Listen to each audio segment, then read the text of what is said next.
Welcome back. Excitement levels are already building among our little ones at the prospect of Christmas with the arrival of you-know-who and all the other gifts and presents. Yes, but are their expectations too high, and do they need to be reminded to be grateful for what they already have? Well, parenting expert Aoife is here to explain. Good morning to you, Aoife. Good morning, how are you? Good. It's so true. It's such an exciting time of the year, and we don't want to throw a dampener on that. It's a wonderful time and a magic time for children. But before all of the madness starts and before they get totally overwhelmed by everything, you're suggesting that we have a conversation and a look at all they have in the first place. Yeah, I mean, like you say, this is not about trying to dampen the season, because, as we know, there's a big show happening next weekend. Of course, the toy show, and that's kind of the stepping stone into the festive season. But certainly, you know, I think for a lot of families, it can be a funny time of year because there can be a lot going on, and for many, it can be quite difficult. So I always think it's important to look at it from the bigger picture from the kids, and that means, like you say, having the simple conversations about the appreciation of what we have, and whether that means putting value on their toys and their belongings through sharing them, minding them, knowing when enough is enough, and being genuinely grateful. And additional to that, then, it's not just Christmas, but it's all year round. So creating conversation around the importance of giving to others. And it not only raises the awareness of charity and you know, being generous and kind, but it empowers our children to really think of that, the empathy that's involved, thinking of others. And yeah, it's sometimes we can get carried away, but certainly for the kids, I think there's no harm in having those chats. When you say talk about teaching our kids values, are you talking about, does that all mesh into teaching them manners and politeness? Is it the same kind of... Yeah, it's just like the importance of what's kindness, what's being kind, thinking of how other people are feeling. Empathy is such a fabulous quality to have. To see a child have empathy is a lovely thing.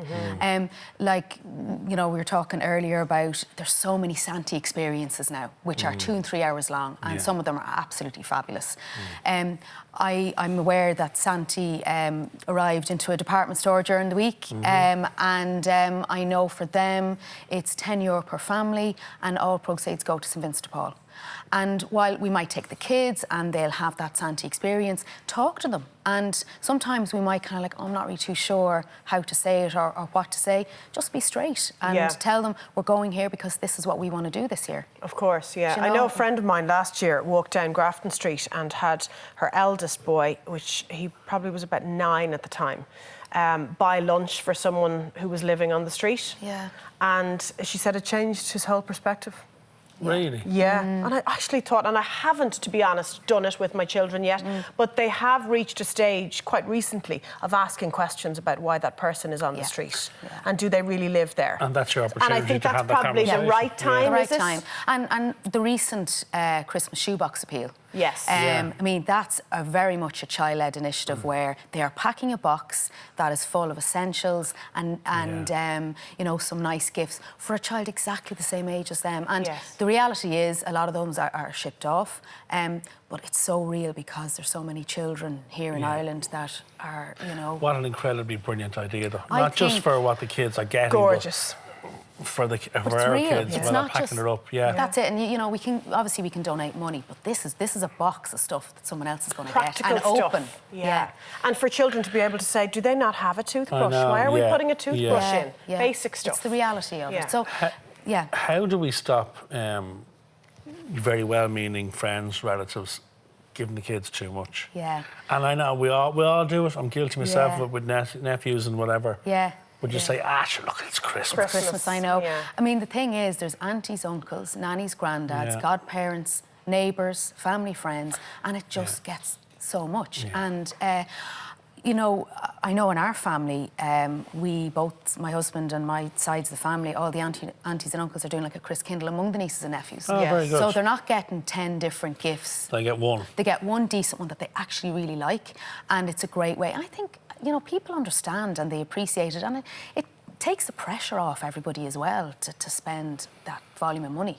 But it's also, as you say earlier on, it's managing expectations in terms of, because I know in our house it's, you know, Christmas morning, Santa's been, and then it's, the aunties are coming around now. Yeah, I know. Yeah. I wonder, like, there's more. Oh, there's more. But that shouldn't be part, you know what I mean? It's, I know, and that's that where excitement is lovely. Of course, you don't want to be Scrooge kind of going, No. oh, you're so ungrateful. Yeah. It's that, you know, it's just a bit of reality. And for a lot of them, I know my lads, my eldest lad, his birthday's in January, the 4th of January. Yeah, I have a and I know January some as well. kids that their birthday's on Christmas Day. Yes. Yeah. So, you know, having that double whammy, you're not only getting over Christmas, but then you're trying to think of gifts. I know, And for a they've everything birthday. already. Yeah. So I know my mother-in-law suggested before experiences, not presents.